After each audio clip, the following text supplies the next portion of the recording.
I'm going to go over your assignment in your PDF, and I think I'm going to see if I can switch orientation partway through.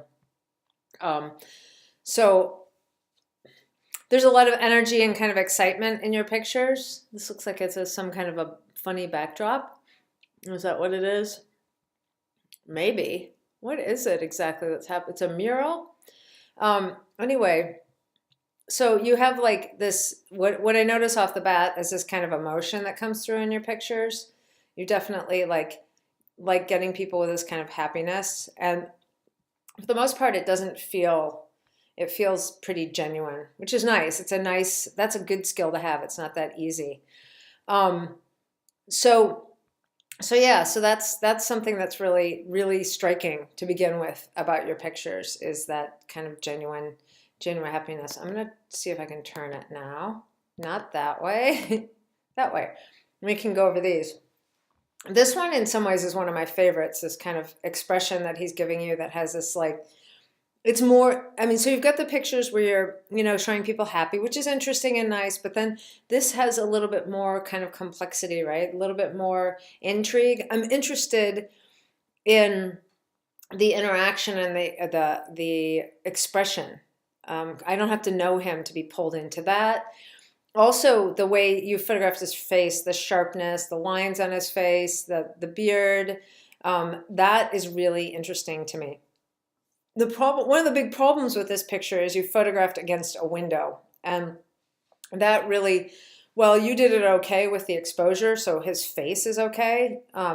The white, blasted out white, I think is kind of distracting, and our eyes tend to go towards the lighter thing. So his face in a way is fighting with the window. So you want to not photograph, generally speaking, people in front of a window. Is that the last one in this? I really like this one too. It's kind of a nice swimmer picture. Again, the detail and a little bit of the expression is interesting. I think he's a little too far over to the right. I wish that ear wasn't cropped. Sometimes cropping works, and it's really nice. His shoulder and his neck right there are really, really nice, and the sharpness of his ear. I mean, you can see that the camera was set to focus in the center of the image, which is okay, but maybe one thing for the future to think about is shifting your composition a little bit and just a little bit, and maybe if he had been in focus, it might have been a stronger picture, and if his ear hadn't been cut off. On the other hand, partly what's in the offhandedness is a little bit of what's interesting to me in that. So those two, I kind of like. This one, it's a nice, sweet expression, but it feels like a little bit like a snapshot to me, I think. And I think mainly I'm distracted by the background in this particular picture, this kind of feeling like it was a picture taken in the kitchen, and not that that's a problem, but it's kind of like, it's not important that it's the kitchen, but you know that it's the kitchen. And I would rather not be distracted by that thinking, oh, here, like, it feels to me like you're like, oh, here, let me take your picture. And the baby, cute, nice, well done baby shot. And again, I'm guessing maybe this is your parents, and it's kind of a sweet picture, but again, look at how their faces have this kind of noisy, mottled look, and that's because of the light, because the camera is thinking that there's a lot more light than there is, and then so it's underexposed. So that's what this kind of noise in the lack of richness in the picture. Compare that to this. I mean, there's a lot of richness in this. In the baby's skin, right? And then the finger. And then in this, it's much more, grainy, or what we call noisy. And it's just not as, and that's because you've shot it against the window. I mean, compare it to this one. And again, I think maybe if you allowed a little bit more space, I think his head is cropped a little tight. That's a nice expression. He's sharp. I'm interested in the marks on his head, the reds. I think that this is an effective picture, but again, I think you could give it a little bit more room to breathe. This one's okay. This one maybe not. I feel like this is kind of a snapshot, not quite as moving as some of the other pictures for me.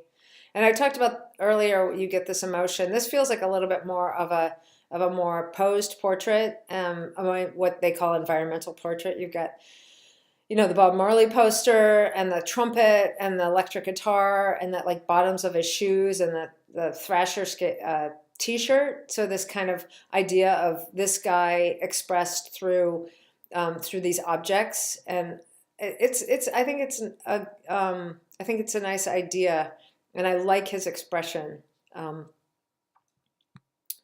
And then this one, I'm not. It feels more just like a snapshot. I think the bright sunlight makes it really hard to totally read it. I mean, it just looks like a picture taken out in the sun. There is some interesting potential with the way he's holding her arm there, but I feel like this picture doesn't quite take me to another level. And I think the other one, I like the other one. I'm assuming it's your father, but the other one of this man is better. But again, and it's a little bit richer. But again, the problem of the light, rear lit.